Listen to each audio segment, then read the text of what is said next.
तकनीकी क्षेत्र में धूम मचाता हुआ एक राष्ट्र जापान आज सर्वोच्च श्रेणी में है। उसका गूढ़ रहस्य है उसका अपनी जड़ों से जुड़ाव। आप सभी को मेरा प्रणाम। नमन्ति नः फलिनो वृक्षा नमन्ति नः गुणिनो जना शुष्काश्च मूर्खाश्च न नमन्ति कदाचन।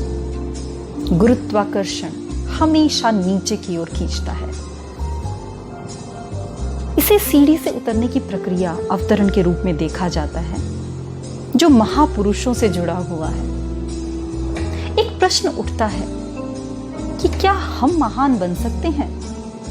तो जवाब है हाँ, यदि दृढ़ संकल्प से प्रयास किया जाए तो नए कीर्तिमान स्थापित किए जा सकते हैं।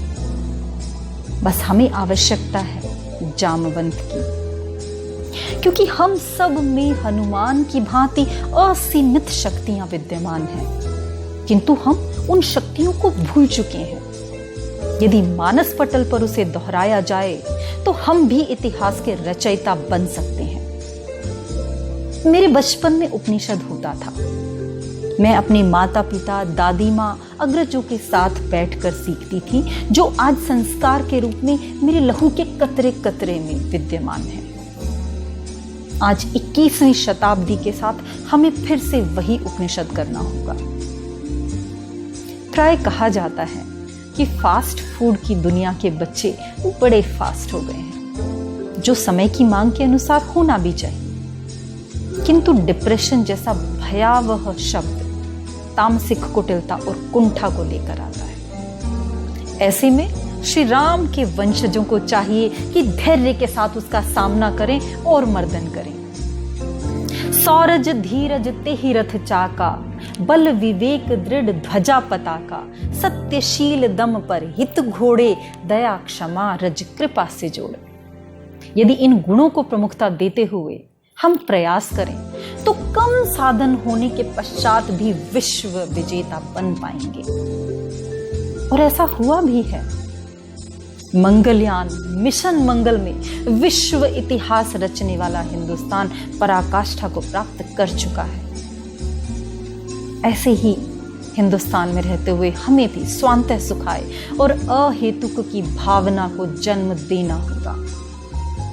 जब हम खुले आसमान में पंख फैला कर उड़े तो उसका सुख कैसा होता है, यह परीक्षण का भाव हमारे अंतस में होना चाहिए। हमें इसके लिए आत्मसात करना होगा। विनम्रता के साथ अंतर में समाहित सकारात्मकता के प्रकाश पुंज को जगत उजागर करना होगा। ऐसे में मनुष्यता की खुली आंखों के स्वप्न मर्यादा पुरुषोत्तम श्री राम से सीखना होगा सकारात्मकता का अध्याय, जो महानतम 4 गुणों के पश्चात भी विनम्र रहे। यौवन धन संपत्ति प्रभुत्वम विवेकता, एकम अपि अनर्थाय किम यत्र चतुष्टया। यानी कि यौवन, धन, प्रभुत्व और विवेकता, इन चारों में से यदि कोई एक भी गुण किसी व्यक्ति में आ जाए तो व्यक्ति अहंकारी हो जाता है। पर श्री राम में ये चारों गुण होने के पश्चात भी वो धरातल से जुड़े रहे। ये उदाहरण है हम सभी हिंदुस्तानियों के सामने। अपने माता पिता पर चिल्लाकर, झल्लाकर व्यवहार करने वाली राष्ट्र की थाती को इस महानायक के चरित्र से बहुत कुछ सीखना होगा, यदि भारतीय गौरवमयी थाती का वंशज बनना है तो। कितना हर्षोल्लास का समय था जब राम को राजा बनाने की घोषणा कर दी गई थी। ऐसे में एकाएक उन्हें पता चलता है कि उन्हें राजसी ऐश्वर्य त्याग कर वन गमन करना होगा।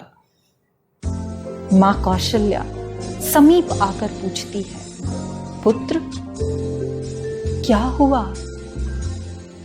तो उनका जवाब होता है जो हमारी पीढ़ियों को डिप्रेशन से बाहर लाने की एक संजीवनी बूटी के रूप में सिद्ध होगा, यदि हमने उसको अच्छे से समझा।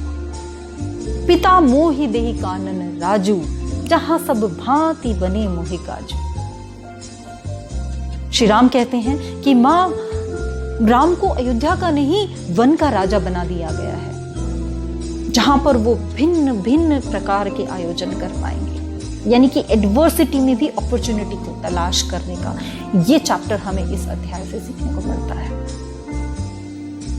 इसे कहा जाता है स्ट्रेस मैनेजमेंट। यानी कि हम अवसरों को तलाशने की कला को अपने अंदर से जगाएं, जो हमारे अंदर हर जगह पर विद्यमान और व्याप्त है। बस हमारी ओर से प्रयास होना बाकी है। हे भारत के राष्ट्रवंशजों, लॉर्ड मैकॉले के वक्तव्य को आधार मानकर हम स्वयं को महापुरुषों की श्रेणी में शामिल करने के मार्ग को स्पष्टतः देख पाएंगे। लॉर्ड मैकॉले ने हिंदुस्तान में सर्वे के पश्चात जब ब्रिटेन में जाकर रिपोर्ट प्रस्तुत की तो उसमें इंगित योग्य एक ही बिंदु था, और वह था कि भारतवर्ष पूर्व से पश्चिम, उत्तर से दक्षिण में जिस एकात्मकता के साथ आध्यात्मिक उत्कर्ष से जुड़ा हुआ है, उसे देखकर मैं विस्मित हूं। इसे तोड़ना असंभव है।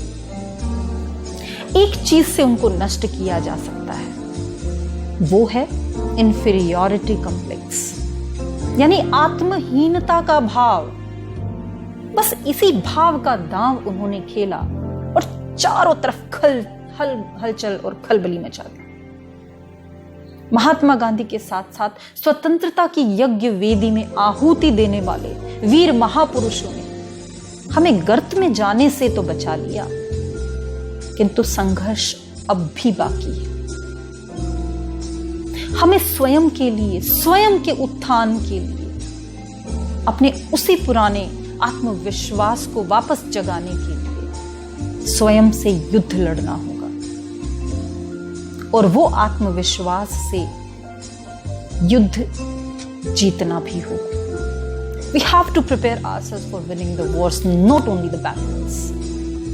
हमें IAS, IPS, ITNs, lawyers, professors, engineers, doctors, इस तरह के सभी पदों के लिए स्वयं को तैयार करना होगा। इन छोटी छोटी बैटल्स को जीतते हुए ही हम वॉर को जीत पाएंगे।